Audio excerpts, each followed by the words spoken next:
Hi friends, welcome to my channel Tanipriya creations. ಇವತ್ತಿನ ವಿಡಿಯೋದಲ್ಲಿ ring ಬೀಡ್ಗಳನ್ನು ಬಳಸಿ ನಾನು ಗ್ರ್ಯಾಂಡಾಗಿ ಸೀರೆ ಕುಚ್ಚನ್ನು ಯಾವ ಥರ ಹಾಕಬೇಕಂತ ತೋರಿಸ್ಕೊಡ್ತಾ ಇದ್ದೀನಿ. ಅದಕ್ಕೆ ನಾನು ಪರ್ಲ್ಸ್ ಆಗಿ ಈ ಥರ ಚಿಕ್ಕ ರೌಂಡ್ ಬೀಡ್ಸ್ಗಳನ್ನು ಕೂಡ ತಗೊಂಡಿದ್ದೀನಿ ಫ್ರೆಂಡ್ಸ್. ತುಂಬಾ ಚೆನ್ನಾಗಿ ಬರುತ್ತೆ ಡಿಸೈನು. ವಿಡಿಯೋನ ಸ್ಕಿಪ್ ಮಾಡದೆ ಕೊನೆವರೆಗೂ ನೋಡಿ. ಇದಕ್ಕೆ ಕ್ರೋಶಾ ನೀಡಲ್ ಬಂದು 0.75 mm ಈ ನೀಡಲ್ನ ಯೂಸ್ ಮಾಡ್ತಿದ್ದೀನಿ. ಹಾಗೆ 6 ಎಳೆ ದಾರ ತೊಗೊಂಡಿದ್ದೀನಿ ಫ್ರೆಂಡ್ಸ್. ಇದಕ್ಕೆ ನಾನು ಗಂಟು ಹಾಕಿ ಇಟ್ಕೊಂಡಿಲ್ಲ, ಸಿಲ್ಕ್ ಥ್ರೆಡ್ಡು 6 ಎಳೆ ತೊಗೊಂಡಿದ್ದೀನಿ. ಓಕೆ, ನೋಡಿ ಡಿಸೈನ್ನ ಸ್ಟಾರ್ಟ್ ಮಾಡ್ಕೊಳ್ಳೋಣ. ಮೊದಲು ರಿಂಗ್ ಬೀಡ್ ಒಳಗಡೆ ಈ 6 ಎಳೆ ದಾರ ಇದೆಯಲ್ಲ, ಅದನ್ನು ರಿಂಗ್ ಬೀಡ್ ಒಳಗಡೆ ಹಾಕಬೇಕು. ಈ ಥರ ಈ ರಿಂಗ್ ಬೀಡ್ ಒಳಗಡೆ ಈ ದಾರನ ಹಾಕಿ ಒಂದು 2 ಗಂಟುಗಳನ್ನು ಹಾಕಿ, ನಾರ್ಮಲ್ಲಾಗಿ ಹಾಕ್ತಿರಲ್ಲ ಆ ಥರ 2 ಗಂಟುಗಳನ್ನು ಹಾಕಿ 2 ನಾಟ್ ಮಾಡ್ಕೊಳ್ಳಿ.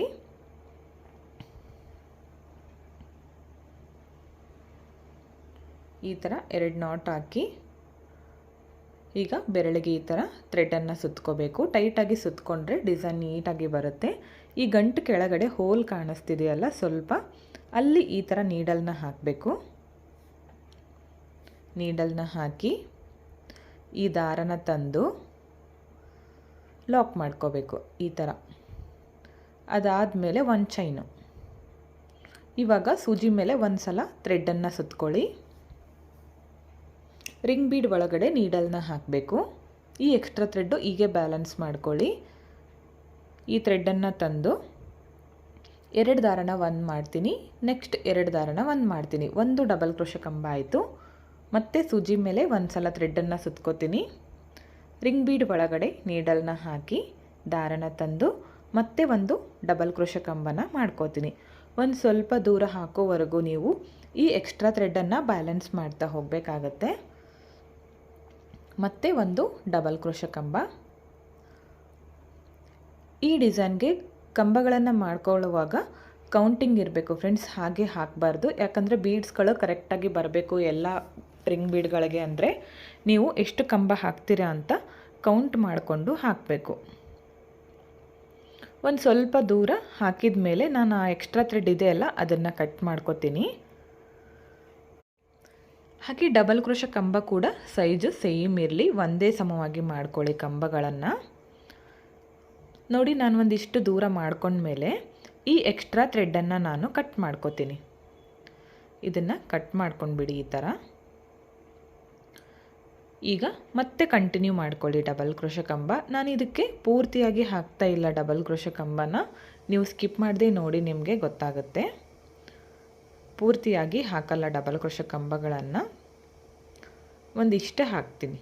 ನೋಡಿ, ಇಷ್ಟು ಮಾಡ್ಕೊಂಡಿದ್ದೀನಿ. ಇಲ್ಲಿವರೆಗೂ ನಾನು 24 ಡಬಲ್ ಕ್ರೋಶೆ ಕಂಬಗಳನ್ನು ಮಾಡ್ಕೊಂಡಿದ್ದೀನಿ. ಇವಾಗ ಈ ಥರ ಬ್ಯಾಕ್ ಸೈಡ್ಗೆ ಟರ್ನ್ ಮಾಡ್ಕೊತೀನಿ ಡಿಸೈನ್. ರಿಂಗ್ ಬೀಡನ್ನು ಈ ಥರ ಬ್ಯಾಕ್ ಸೈಡ್ಗೆ ಟರ್ನ್ ಮಾಡ್ಕೊಳ್ಳೋಣ. ಈಗ ಈ ಥ್ರೆಡನ್ನು ಮೇಲ್ ಮಾಡಿಕೊಂಡು ಒಂದು ಚಿಕ್ಕ ರೌಂಡ್ ಬೀಡನ್ನು ಆ್ಯಡ್ ಮಾಡ್ಕೊತೀನಿ. ಈ ಬೀಡ್ ಹಾಕಿ ಈಗ ಈ ಕಂಬಗಳ ಮೇಲೆ ಹೋಲ್ ಇರುತ್ತಲ್ಲ, ಈ ಹೋಲ್ಗೆ ನಾನು ಲಾಕ್ ಮಾಡ್ಕೋತೀನಿ. ಬೀಡ್ ಹಾಕಿ ಲಾಕ್ ಮಾಡಿಕೊಂಡೆ. ಈಗ ಬೀಡ್ ಹಾಕ್ತೇನೆ, ನೆಕ್ಸ್ಟ್ ಹೋಲ್ಗೆ ಲಾಕ್ ಮಾಡ್ಕೋತೀನಿ. ಲಾಕ್ ಅಥವಾ ಸಿಂಗಲ್ ಕ್ರೋಶ ಈ ಥರ ಮಾಡ್ಕೊಳ್ಳಿ. ಮತ್ತೆ ಥ್ರೆಡನ್ನು ಮೇಲ್ ಮಾಡಬೇಕು. ಮತ್ತೆ ಒಂದು ಬೀಡನ್ನ ಆ್ಯಡ್ ಮಾಡ್ಕೋತೀನಿ. ಸೇಮ್ ಬೀಡ್ ತಗೊಂಡಿದ್ದೀನಿ. ಒಂದು ಬೀಡ್ ಹಾಕಿ ಲಾಕ್ ಮಾಡ್ಕೋಬೇಕು ಫ್ರೆಂಡ್ಸ್. ಒಂದು ಬೀಡ್ ಹಾಕ್ತೇನೆ, ಹಾಗೆ ಲಾಕ್ ಅಥವಾ ಸಿಂಗಲ್ ಕ್ರೋಶ. ಈ ಹೋಲ್ಗಳಿದೆಯಲ್ಲ, ಅದು ಪ್ರತಿಯೊಂದು ಹೋಲ್ ಕೂಡ ಕಂಪ್ಲೀಟ್ ಆಗಬೇಕು. ಒಂದು ಹೋಲ್ಗೆ ಬೀಡ್ ಹಾಕಿ ಮಾಡಬೇಕು, ಇನ್ನೊಂದು ಹೋಲ್ಗೆ ಬೀಡ್ ಹಾಕ್ತೇನೆ, ಹಾಗೆ ಲಾಕನ್ನು ಮಾಡ್ಕೋಬೇಕು. ಈ ಥರ ಎಕ್ಸ್ಟ್ರಾ ಗಂಟೆ ಏನಾದರೂ ಬಂದರೆ ಯಾವ ಥರ ಮಾಡಬೇಕಂತ ತೋರಿಸ್ತೀನಿ ನೋಡಿ. ಈ ಥರ ಬೀಡ್ ಹಾಕಿದ್ದೀನಿ. ಇದನ್ನು ಮುಂದ್ಗಡೆ ಬರೋ ಥರ ಮಾಡ್ಕೋಬೇಕು. ಈ ಥರ ಲಾಕ್ ಮಾಡ್ಕೊಳ್ಳಿ ಮೊದಲು. ಲಾಕ್ ಆದಮೇಲೆ ಸ್ವಲ್ಪ ಬಂದಿಲ್ಲ ಫ್ರೆಂಡ್ಸ್, ಅದು ಹಾಕುವಾಗ ಸ್ವಲ್ಪ ಸ್ಕಿಪ್ ಆಗಿದೆ. ಈ ಗಂಟು ಮುಂದ್ಗಡೆ ಬರಬೇಕು. ನೋಡಿ, ಈ ಥರ ಹಿಡ್ಕೊಂಡಿದ್ದೀನಲ್ಲ, ಮುಂದ್ಗಡೆ ಸ್ವಲ್ಪ ಒಂದು ಲಾಕ್ ಮಾಡ್ಕೊಳ್ಳೋವರೆಗೂ ಅದನ್ನು ಬ್ಯಾಲೆನ್ಸ್ ಮಾಡ್ಕೊಳ್ಳಿ. ಅಂದರೆ ಇದು ಬ್ಯಾಕ್ ಸೈಡ್ ಇದೆ, ಅಲ್ಲಿ ಬರಬೇಕು. ಅದಕ್ಕೋಸ್ಕರ ಮುಂದ್ಗಡೆ ಅಂತ ಹೇಳ್ತಿದ್ದೀನಿ. ನಾನು ಬ್ಯಾಕ್ ಸೈಡಿಂದ ಹಾಕ್ತಿದ್ದೀನಲ್ಲ ಬೀಡ್ಸ್ಗಳನ್ನು, ಅದನ್ನು ಲಾಸ್ಟಲ್ಲಿ ನಾವು ಗಮ್ಮನ್ನು ಹಚ್ಚಿ ಅಟ್ಯಾಚ್ ಮಾಡ್ಕೋಬೇಕು. ಈ ಕಡೆ ಬ್ಯಾಲೆನ್ಸ್ ಮಾಡಿಕೊಂಡು ಸಿಂಗಲ್ ಕ್ರೋಶನ ಮಾಡಿಕೊಂಡೆ ನಾನು. ಅದನ್ನು ಎಕ್ಸ್ಟ್ರಾ ಥ್ರೆಡ್ ಗಂಟು ಬಂದಿದ್ದು. ಈಗ ಬೀಡ್ ಹಾಕಿ ಲಾಕ್ ಮಾಡಿಕೊಂಡೆ. ಈಗ ಬೀಡ್ ಹಾಕ್ದೇ ಲಾಕ್ ಮಾಡ್ಕೊತಿದ್ದೀನಿ.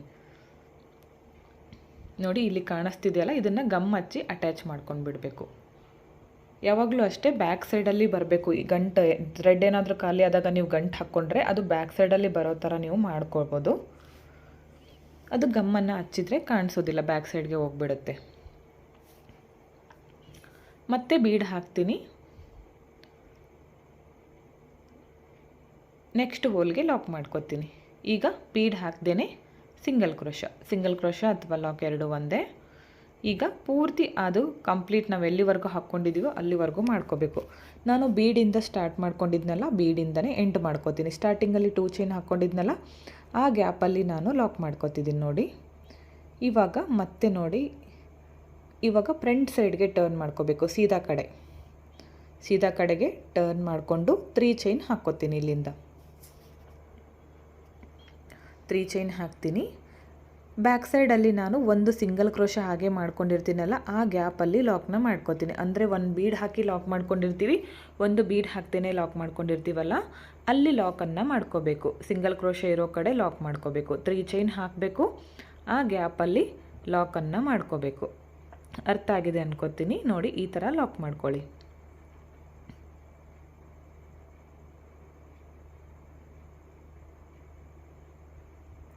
ತ್ರೀ ಚೈನ್ ಹಾಕಬೇಕು. ಬೀಡ್ ಪಕ್ಕ ಸಿಂಗಲ್ ಕ್ರೋಶ ಇದೆಯಲ್ಲ, ಅಲ್ಲಿ ಲಾಕನ್ನು ಮಾಡ್ಕೋಬೇಕು. ಬೀಡ್ ಪಕ್ಕ ಸಿಂಗಲ್ ಕ್ರೋಶ ಇರುತ್ತಲ್ಲ, ಅಲ್ಲಿ ಲಾಕ್ನ ಮಾಡ್ತಾ ಹೋಗಬೇಕು 3 ಚೈನ್ ಹಾಕಿ. ಈಗ ಎಷ್ಟು ಬೀಡ್ ಇದೆಯಲ್ಲೋ ಆ ಪ್ರತಿಯೊಂದು ಬೀಡ್ಗೂ 3 ಚೈನ್ ಹಾಕಬೇಕು. ಅದರ ಪಕ್ಕ ಇರೋ ಸಿಂಗಲ್ ಕ್ರೋಶ ಮೇಲೆ ಲಾಕನ್ನು ಮಾಡ್ತಾ ಹೋಗಬೇಕು. ತುಂಬಾ ಚೆನ್ನಾಗಿ ಬರುತ್ತೆ ಫ್ರೆಂಡ್ಸ್ ಡಿಸೈನು.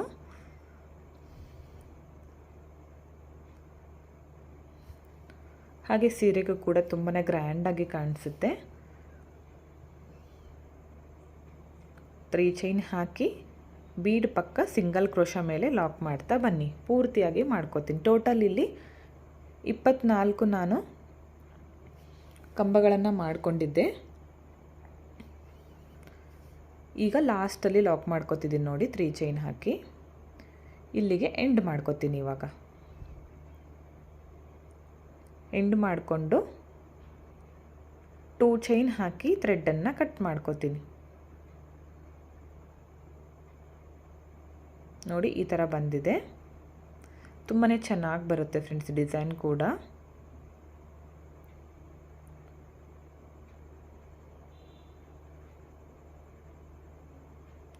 ಇದನ್ನು ಬ್ಯಾಕ್ ಸೈಡಲ್ಲಿ ಗಮ್ ಹಚ್ಚಿ ಅಟ್ಯಾಚ್ ಮಾಡ್ಕೊಂಡು ಬಿಡೋಣ. ಈ ಥರ ಗಮ್ ಹಚ್ಚಿ ಇಲ್ಲಿ ಗಮ್ ಹಚ್ಕೋತೀನಿ. ಹಚ್ಚಿ ಅದನ್ನು ಬ್ಯಾಕ್ ಸೈಡಲ್ಲಿ ಈ ಥರ ಮಾಡಿಕೊಂಡು ಸ್ವಲ್ಪ ಮಾಡ್ಕೊಳ್ಳಿ. ಉಳಿದಿರೋ ಎಕ್ಸ್ಟ್ರಾ ಥ್ರೆಡ್ಡನ್ನು ಕಟ್ ಮಾಡ್ಕೊಂಬಿಡಿ. ಎಕ್ಸ್ಟ್ರಾ ಥ್ರೆಡ್ನ ಕಟ್ ಮಾಡ್ಕೋತೀನಿ. ಮತ್ತು ಬ್ಯಾಕ್ ಸೈಡಲ್ಲಿ ಗಂಟು ಕೂಡ ಬಂದಿತ್ತಲ್ಲ, ಅದಕ್ಕೂ ಕೂಡ ನಾನು ಗಮ್ಮನ್ನು ಹಚ್ಕೋತೀನಿ. ಇದಕ್ಕೂ ಕೂಡ ಗಮ್ ಹಚ್ಚಿ ಇದನ್ನು ಕೂಡ ಈ ಥರ ಅಟ್ಯಾಚ್ ಮಾಡ್ಕೋತೀನಿ. ಅದು ಒಣಗಿದ ಮೇಲೆ ಕಾಣಿಸೋದೇ ಇಲ್ಲ, ನಾರ್ಮಲ್ಲಾಗೇ ಇರುತ್ತೆ. ಅದು ಸೇಮ್ ಡಿಸೈನ್ ಒಳಗಡೆ ಹೋಗ್ಬಿಡುತ್ತೆ. ನೋಡಿ ಈ ಥರ ಬರುತ್ತೆ. ಇವಾಗ ಇದಕ್ಕೆ ಕುಚ್ಚನ್ನು ಕಟ್ಕೋಬೇಕು. ಈ ಕುಚ್ಚು 137 ಇದೆ. ನಿಮಗೆ ದಪ್ಪ ಬೇಕಿದ್ರೆ ದಪ್ಪ ತಗೊಳ್ಳಿ, ಕಡಿಮೆ ಬೇಕಂದರೆ ಕಡಿಮೆ ಕೂಡ ಮಾಡ್ಕೋಬೋದು. ಹಾಗೆ ಕುಚ್ಚು ಲೆಂತ್ ಕೂಡ ಅಷ್ಟೇ, ನಿಮಗೆ ಎಷ್ಟು ಬೇಕೋ ಅಷ್ಟು ನೋಡಿಕೊಂಡು ಮಾಡ್ಕೋಬೋದು. ಇದಕ್ಕೆ ಜಾಸ್ತಿ ಉದ್ದಾದರೆ ಚೆನ್ನಾಗಿ ಕಾಣಿಸೋದಿಲ್ಲ, ಸ್ವಲ್ಪ ಶಾರ್ಟ್ ಇದ್ರೇ ಚೆನ್ನಾಗಿರುತ್ತೆ. ಈ ಥರ ಮಾಡಿಕೊಂಡು ನಾವು ಸೀರೆಗೆ ಹಾಕ್ತೀವಲ್ಲ ನಾರ್ಮಲ್ಲಾಗಿ ಜರಿ ಥ್ರೆಡ್ಡಿಂದ ಕುಚ್ಚು, ಆ ಥರ ನಾರ್ಮಲ್ ನೀಡಲ್ಗೆ ಜರಿ ಥ್ರೆಡ್ನ ಪೋಣಿಸಿಟ್ಕೊಂಡಿದ್ದೀನಿ. ಬ್ಯಾಕ್ ಸೈಡಿಂದ ಈ ಥರ ಮುಂದ್ಗಡೆ ತರ್ತೀನಿ. ತಂದು ಜರಿ ಥ್ರೆಡ್ನ ಸ್ವಲ್ಪ ಬ್ಯಾಕ್ ಸೈಡಲ್ಲಿ ಬಿಟ್ಕೊಳ್ಳಿ. ಈ ಥರ ಒಂದು ಲಾಕ್ ಮಾಡ್ಕೋತೀನಿ. ಹೂ ಕಟ್ತೀವಲ್ಲ ಆ ಥರ ಒಂದು ಲಾಕ್ ಮಾಡ್ಕೊಂಡ್ಬಿಡಿ. ಇಲ್ಲಾಂದರೆ ನೀವು ನಾರ್ಮಲ್ಲಾಗಿ ನೀವೇ ಕುಚ್ಚು ಕಟ್ತಿರೋ ಆ ಥರ ಕೂಡ ಕಟ್ಕೋಬೋದು. ಅದಾದಮೇಲೆ ಒಂದು 4ರಿಂದ 5 ಸಾರಿ ಈ ಥರ ಜರಿ ಥ್ರೆಡ್ನ ಸುತ್ತಕೊಂಡು ಇವಾಗ ಇನ್ನೊಂದು ಸಾರಿ ಸುತ್ತಿ ಲಾಕನ್ನು ಮಾಡ್ಕೋತೀನಿ. ನೋಡಿ ಈ ಥರ ಇಲ್ಲಿ ಸ್ವಲ್ಪ ಬಿಟ್ಕೊಂಡು ಅದರ ಒಳಗಡೆಯಿಂದ ಈ ಥರ ನೀಡಲ್ನ ಹಾಕಿ ತೆಗೆದ್ರೆ ಲಾಕ್ ಆಗುತ್ತೆ. ಲಾಕ್ ಆಯಿತು. ಈಗ ಬ್ಯಾಕ್ ಸೈಡ್ಗೆ ಟರ್ನ್ ಮಾಡಿಕೊಂಡು ಮೇಲ್ಗಡೆಯಿಂದ ಈ ಥರ ನೀಡಲ್ನ ಚುಚ್ಕೊಂಡು ಕೆಳಗಡೆ ತಂದು ಜರಿ ಥ್ರೆಡ್ಡನ್ನು ಕಟ್ ಮಾಡ್ಕೋಬೇಕು. ಸ್ವಲ್ಪ ಬಿಟ್ಕೊಂಡು ಕಟ್ ಮಾಡ್ಕೊಳ್ಳಿ. ಓಕೆ, ಕಟ್ ಮಾಡ್ಕೊಳ್ಳಿ. ಇವಾಗ ಕುಚ್ಚು ನಮಗೆ ಎಷ್ಟು ಉದ್ದ ಬೇಕೋ ನೋಡಿಕೊಂಡು ಕಟ್ ಮಾಡ್ಕೋಬೇಕು. ಸಮವಾಗಿ ತಗೊಂಡು ನೀಟಾಗಿ ಕಟ್ ಮಾಡ್ಕೊಳ್ಳಿ. ಎಕ್ಸ್ಟ್ರಾ ಥ್ರೆಡ್ ಇದ್ರೇನಾದರೂ ಕಟ್ ಮಾಡ್ಕೊಂಡ್ಬಿಡಿ ನೀಟಾಗಿ. ನೋಡಿ ಈ ಥರ ಬಂದಿದೆ. ನಾನು ಇನ್ನೊಂದು ರೆಡಿ ಮಾಡಿ ಇಟ್ಕೊಂಡಿದ್ದೀನಿ. ಆಲ್ರೆಡಿ 2 ಮಾಡಿ ತೋರಿಸ್ತಿದ್ದೀನಿ. ಮಿಡಲ್ನಲ್ಲಿ ಒಂದು ಪರ್ಲ್ ಬೀಡ್ ಹಾಕಿದ್ದೀನಿ. ಅದು ಬೇಕು ಅಂದರೆ ಹಚ್ಕೋಬೋದು, ಬೇಡ ಅಂದರೆ ಇಷ್ಟಕ್ಕೆ ಕೂಡ ನೀವು ಸಾಕು ಮಾಡ್ಕೋಬೋದು. ಇದಕ್ಕೆ ಇಲ್ಲಿ ಗಮ್ ಹಚ್ಚಿ ನಾನು ಬೀಡನ್ನು ಹಾಕ್ತೀನಿ. ಬೀಡನ್ನು ಹಚ್ಕೋತೀನಿ ಒಳಗಡೆಗೆ, ಈ ವೈಟ್ ಬೀಡು. ಇದು ಒಣಗಲಿ ಫ್ರೆಂಡ್ಸ್. ನಾನು ಇನ್ನೊಂದಕ್ಕೆ ಯಾವ ಥರ ಅಟ್ಯಾಚ್ ಮಾಡಬೇಕಂತ ಇನ್ನೊಂದು ರೆಡಿ ಮಾಡ್ಕೊಂಡಿದ್ದೀನಲ್ಲ, ಅದರಿಂದ ತೋರಿಸ್ಕೊಡ್ತೀನಿ ನಿಮಗೆ. ಸೀರೆಗೆ ಯಾವ ಥರ ಅಟ್ಯಾಚ್ ಮಾಡಬೇಕು. ಇದು ಒಂದು ಸೀರೆಗೆ ನೀವು ಜಾಸ್ತಿ ಹತ್ರ ಮಾಡಿಕೊಂಡ್ರೆ 30 to 35 ಬರುತ್ತೆ. ಸ್ವಲ್ಪ ದೂರ ಮಾಡಿಕೊಂಡ್ರೆ 25 ಬರುತ್ತೆ. ಈ ಥರ ಮಾಡ್ಕೊಳ್ಳಿ. ನೀವು ಕಾಟನ್ ಥ್ರೆಡ್ಡನ್ನು ಸೇಮ್ ಕಲರ್ ತೊಗೋಬೇಕು. ನೀವು ಡಿಸೈನ್ ಯಾವ ಕಲರ್ ಮಾಡ್ಕೊಂಡಿರ್ತೀರೋ ಅದೇ ಕಲರ್ ಕಾಟನ್ ಥ್ರೆಡ್ ತೊಗೊಂಡು ಈ ಥರ ಬ್ಯಾಕ್ ಸೈಡಿಂದ ಚುಚ್ಕೊಳ್ಳಿ. ಅದಕ್ಕೆ ಒಂದು ಗಂಟು ಹಾಕಿರಬೇಕು ಕಾಟನ್ ಥ್ರೆಡ್ಡಿಗೆ. ಸೇಮ್ ಕಲರ್ ಆದರೆ ಅದರೊಳಗಡೆ ಈ ಥರ ಅಟ್ಯಾಚ್ ಮಾಡಿಕೊಂಡ್ರೆ ಕಾಣಿಸೋದಿಲ್ಲ. ನಿಮ್ಗೆ ಈ ಥರ ಸ್ವಲ್ಪ ಅದು ಶೇಕ್ ಆಗುತ್ತೆ ಅಂದರೆ ಅದಕ್ಕೆ ಸ್ವಲ್ಪ ಕೆಳಗಡೆ ಗಮ್ ಹಚ್ಚಿ ಕೂಡ ನೀವು ಅಟ್ಯಾಚ್ ಮಾಡಿಕೊಂಡು ಲಾಸ್ಟಲ್ಲಿ ಈ ಥರ ಥ್ರೆಡ್ಡಿಂದ ನೀವು ಹೊಲ್ಕೋಬೋದು. ಅದನ್ನು ಈ ಥರ ಸ್ಟಿಚ್ ಮಾಡಿದರೆ ಆಯಿತು.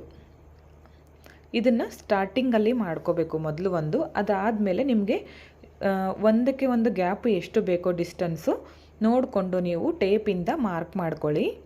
ಮಾರ್ಕ್ ಮಾಡಿಕೊಂಡು ಅದಾದಮೇಲೆ ಈ ಥರ ಹಚ್ಚುತ್ತಾ ಬನ್ನಿ ಒಂದಕ್ಕೊಂದು. ಇದೇ ಥರ ಪೂರ್ತಿಯಾಗಿ ಸ್ಟಿಚ್ ಮಾಡ್ಕೊಳ್ಳಿ.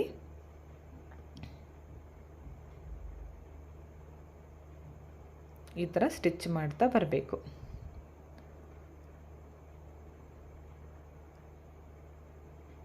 ನೋಡಿ ಎಲ್ಲೂ ಕೂಡ ಥ್ರೆಡ್ ಕಾಣಿಸ್ತಾ ಇಲ್ಲ, ಸೇಮ್ ಕಲರ್ ಥ್ರೆಡ್ ತಗೊಂಡಿರೋದ್ರಿಂದ. ಈ ಥರ ಪೂರ್ತಿಯಾಗಿ ಮಾಡಿ ನೋಡಿ. ಕಂಪ್ಲೀಟ್ ಮಾಡಿದ್ದೀನಿ. ಇವಾಗ ಇಲ್ಲಿ ಇನ್ನೊಂದು ಸಲ ಈ ಥರ ತಗೊಂಡು ಬ್ಯಾಕ್ ಸೈಡಲ್ಲಿ ಲಾಕ್ ಮಾಡೋದು ತೋರಿಸ್ತೀನಿ. ಇಲ್ಲಿ ಬ್ಯಾಕ್ ಸೈಡಲ್ಲಿ ಜಿಗ್ಜಾಗ್ ಶೇಪ್ ಇರುತ್ತಲ್ಲ, ಅಲ್ಲಿ ನೀವು ಲಾಕ್ ಮಾಡಿಕೊಂಡ್ರೆ ಅದು ಟೈಟಾಗಿ ಕೂರುತ್ತೆ ಫ್ರೆಂಡ್ಸ್, ಬಿಚ್ಕೊಳ್ಳೋದಿಲ್ಲ. ಈ ಥರ ಒಂದು 2-3 ಸಲ ನೀವು ಮಾಡ್ಕೋಬೇಕಾಗುತ್ತೆ. ನಾನು ಒಂದೇ ಸಲ ಮಾಡಿದ್ದೀನಿ. ಈಗ ಈ ಥ್ರೆಡ್ಡನ್ನು ಕಟ್ ಮಾಡ್ಕೋತೀನಿ. ನೋಡಿ ಇದೇ ಥರ ಇನ್ನೊಂದು ಕೂಡ ಮಾಡ್ಕೋಬೇಕು. ಇದಕ್ಕೆ ನಾವು ಡಿಸ್ಟೆನ್ಸ್ ನೋಡ್ಕೋಬೇಕು. ಮೊದಲು 1 ಇಂಚಿಗೆ ಬೇಕು, 1.5 ಇಂಚ್ ಬೇಕು, ಅಥವಾ 2 ಇಂಚ್ ಬೇಕು, ನಿಮ್ಗೆ ಎಷ್ಟು ಬೇಕೋ ನೋಡಿಕೊಂಡು ಮಾಡ್ಕೊಳ್ಳಿ. ಈ ಥರ 1 ಇಂಚಿಗೆ ನಾನು ಮಾರ್ಕನ್ನು ಮಾಡ್ಕೋತೀನಿ. ಪೆನ್ಸಿಲಿಂದ ಈ ಥರ ಮಾರ್ಕ್ ಮಾಡಿಕೊಂಡು ಇದನ್ನು ಅಟ್ಯಾಚ್ ಮಾಡ್ತೀನಿ. ಇಲ್ಲೂ ಕೂಡ ಇದನ್ನು ಕೂಡ ಸ್ಟಿಚ್ ಮಾಡಿ ಯಾವ ಥರ ಬಂದಿದೆ ಅಂತ ಫೈನಲ್ ತೋರಿಸ್ತೀನಿ ನಿಮಗೆ. ಇದಕ್ಕೆ ನಾನು ಬ್ಲೂ ಕಲರ್ ಸೇಮ್ ಥ್ರೆಡ್ಡಿಂದ ನಾನು ಸ್ಟಿಚ್ಚನ್ನು ಮಾಡ್ಕೋತೀನಿ. ಇಲ್ಲಿ 2 ಮಾತ್ರ ಮಾಡಿ ತೋರಿಸ್ತಾ ಇರೋದು ಫ್ರೆಂಡ್ಸ್ ನಾನು. ನೀವು ಸೀರೆಗೆ ಮಾಡ್ಕೊಳ್ತಾ ಇದ್ದರೆ ಕಂಪ್ಲೀಟಾಗಿ ಸೀರೆ ಕಲರ್ ಕಾಂಬಿನೇಷನ್ ನೋಡಿ ಮಾಡ್ಕೊಳ್ಳಿ, ತುಂಬಾ ಚೆನ್ನಾಗಿ ಬರುತ್ತೆ. ಈ ಡಿಸೈನ್ಗೆ ನಾವು 650ಇಂದ 850ವರೆಗೂ ಚಾರ್ಜ್ ಮಾಡ್ಕೋಬೋದು. ಯಾಕಂದರೆ ಇದು ಗ್ರ್ಯಾಂಡಾಗಿರೋದ್ರಿಂದ ಪ್ಲೇಸಸ್ ಮೇಲೆ ಡಿಪೆಂಡ್ ಆಗಿರುತ್ತೆ. ಕಡಿಮೆ ಜಾಸ್ತಿ ಕೂಡ ಮಾಡೋರು ಇರ್ತಾರೆ. ನಿಮ್ಮ ಪ್ಲೇಸ್ ಮೇಲೆ ಡಿಪೆಂಡ್ ಇರುತ್ತೆ ಇದಕ್ಕೆ ಚಾರ್ಜ್. ತುಂಬಾ ಚೆನ್ನಾಗಿ ಬರುತ್ತೆ. ನೀವು ಒಂದು ಸಲ ಟ್ರೈ ಮಾಡಿ ಯಾವ ಥರ ಬಂತು ಅಂತ ನನಗೆ ಕಮೆಂಟ್ ಮುಖಾಂತರ ತಿಳಿಸಿ. ಏನಾದರೂ ಡೌಟ್ ಇದ್ದರೆ ನನಗೆ ಕಮೆಂಟ್ ಮಾಡಿ. ಹಾಗೆ ಸಬ್ಸ್ಕ್ರೈಬ್ ಮಾಡ್ಕೊಳ್ಳದೆ ನೋಡ್ತಾ ಇದ್ದರೆ ಪ್ಲೀಸ್ ಚಾನಲ್ನ ಸಬ್ಸ್ಕ್ರೈಬ್ ಮಾಡ್ಕೊಳ್ಳಿ ಫ್ರೆಂಡ್ಸ್. ಹಾಗೆ ಪಕ್ಕದಲ್ಲಿರೋ ಬೆಲ್ ಐಕನ್ನ ಕ್ಲಿಕ್ ಮಾಡಿ ಆಲ್ ಅನ್ನೋ ಆಪ್ಷನ್ನ ಸೆಲೆಕ್ಟ್ ಮಾಡಿಕೊಂಡ್ರೆ ವಿಡಿಯೋ ಹಾಕಿದ ತಕ್ಷಣ ಮೊದಲು ನಿಮಗೆ ನೋಟಿಫಿಕೇಷನ್ ಬರುತ್ತೆ. Thank you friends. Thank you for watching.